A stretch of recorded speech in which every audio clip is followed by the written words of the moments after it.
touch fourth harmonic. Artificial harmonic? Yeah, you do a normal note, and then Right. what happens when you throw it? Like, what's the effect? Ooh, interesting. So let's say that I have E, right? Yeah. If I do an artificial harmonic with fourth above that, Yeah. it creates that E. 2 octaves higher. Can you throw it like? Okay, here's a problem. Not problem, but what happens is the frequency of the harmonic is so high, and then the fundamental is so low, the violin can't speak that fast. So what's going to happen is that you're actually going to get like the harmonic and something close to that, and it's going to go back up to it. So you should do a very slow. If you want 2 different notes, like that, right? If I go any faster, Okay. you can still hear that E, but it sounds like this though, right? Yeah. And the reason why is when you do it harmonic, you have to spin the string faster. The bow speed has to go faster. Sorry. For harmonics. Yeah. Okay. You can't do harmonics with a slow bow. It'll sound like crap. Okay. Because the partial is so high. Playing near the bridge. Oh, what are you gonna say? So, and then when I play the lower note, the bow speed has to go slower to make that sound. Yeah. And then you have See what the conflict is? Yeah. If I'm playing those 2 notes, I can't do both of them at once. So I'm either gonna go really slow and get that fundamental, Okay. right, like Okay. that, or go fast and get that sound. Okay. Like, how do you decide natural or artificial? It sounds different. For example, I can play this E, right? You see how resonant that is? It's natural. Yeah, it rings. But if I did that here, listen. Oh. But if I'm playing a melody like, I can't do that with natural harmonics, because the natural ones are fixed. I can only do like the octave higher, 5th higher, 2 octaves higher. Those are the only notes. Okay. The only practical notes for natural harmonics are those 3 notes Yeah. for The octave, 5th, and 2 octaves higher. for each string. Yeah. So E, right? E. Was that? B. E, B, E. Okay. I mean, there is one more, but it's hard to produce. Yeah. Yeah. That one. Yeah. G sharp. Yeah. The natural harmonics are more resonant. It is. The artificial are very like eerie and feathery, I think. But like I said, you use it when you have to make like a B flat harmonic. It's very glassy though. When I hear harmonics, I think of glass. You know what I mean? Yeah. And even higher you can do it too. Or it's like whistling. So like a lot of people do this.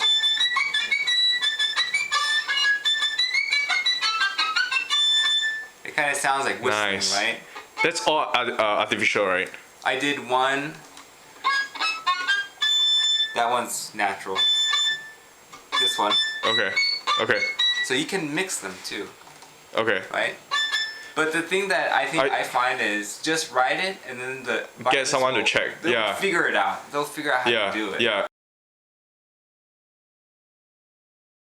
So he just basically, it's not actual pitch. He just wants that direction.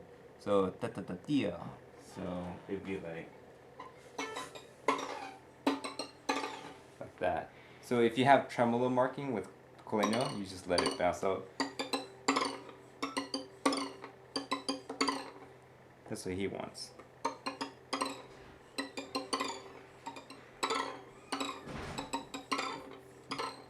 That's pretty cool. And it's much more bouncy on the E string because the string is so tight. You could,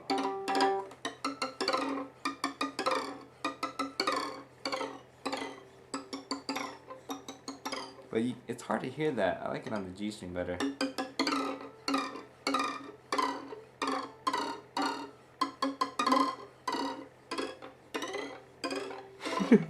Yeah.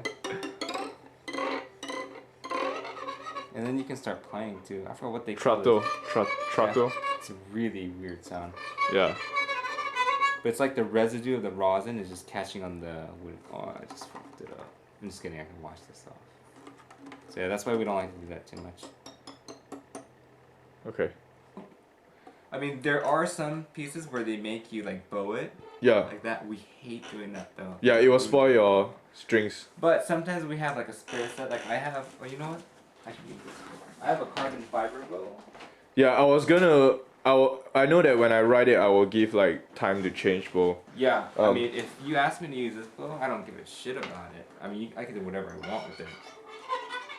So but the most fascinating is like the actual hit. Yeah, this is cool. And what's fascinating is that when you change the position of it, it changes pitch. Even though you are holding the same note, right? Yeah, can you hear that? I find that fascinating.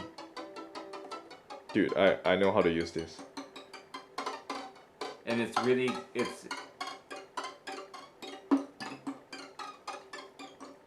That's like a spiccato. Yeah, it's really easy to do too. We can't do it here. It's all here.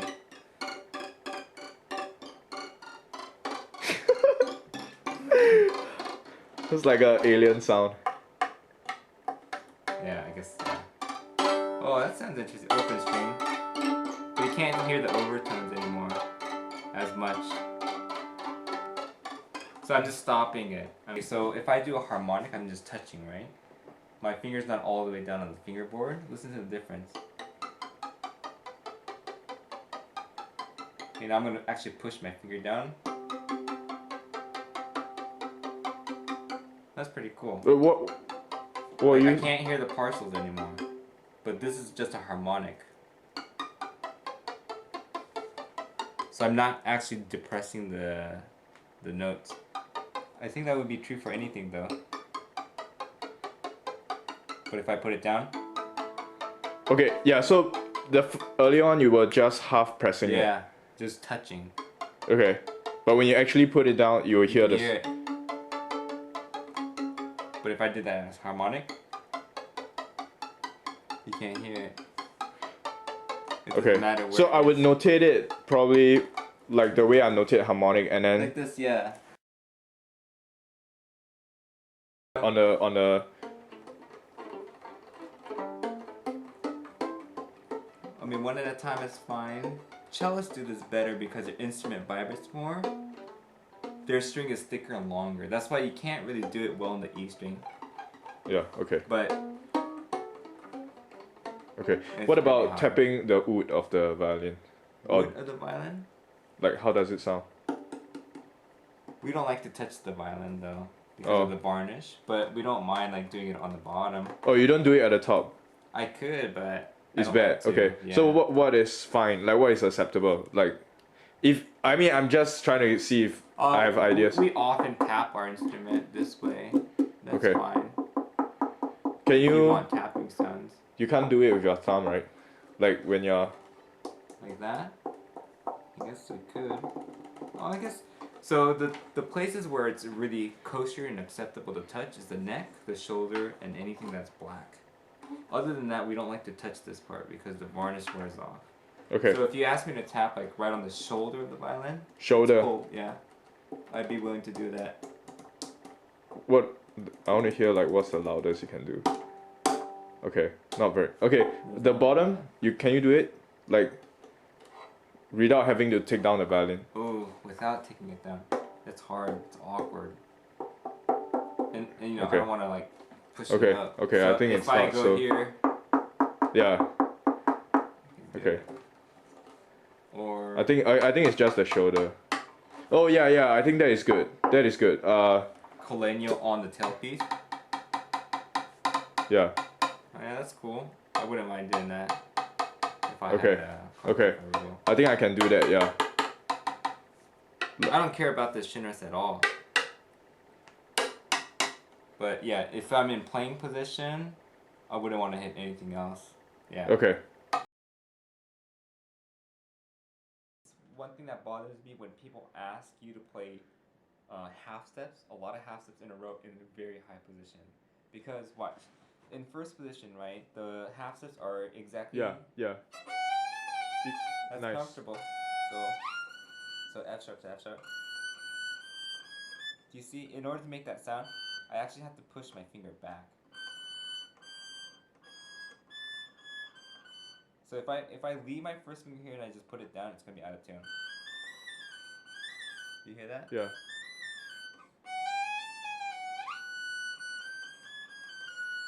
I have to do it like that. I'm pushing my finger back. So just be careful when you write half steps in higher position. Why you should use it there is because it's such a rich sound. Yeah.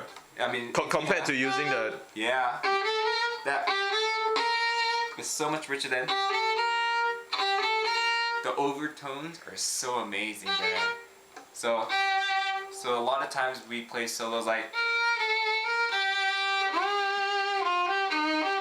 It's such a rich, warm sound. The overtones are stronger in the G. They're G more string. present, yeah. Okay. Because the G string is resonating. And when you play, like for example this note, it's an A, right? Look, my A string Yeah. will also move. Do you see that? Yeah. That's why it sounds different. They have a saying that the great violin concertos are all G and D, right? Is it? Yeah. Is it G and D?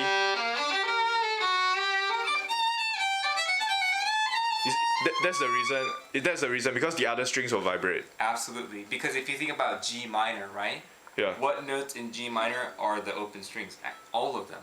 G, yes. D, yes. A natural, yes. And E if you're playing melodic minor, right? Yeah. So when you're playing G minor, it's the richest sound you can possibly get from the violin.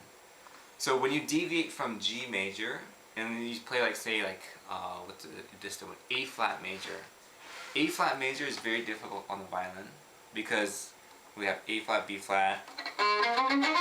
None of the open strings are being resonated. But I mean, some people like that sound, right? Listen to G major. Okay. Right? It's so different. Yeah.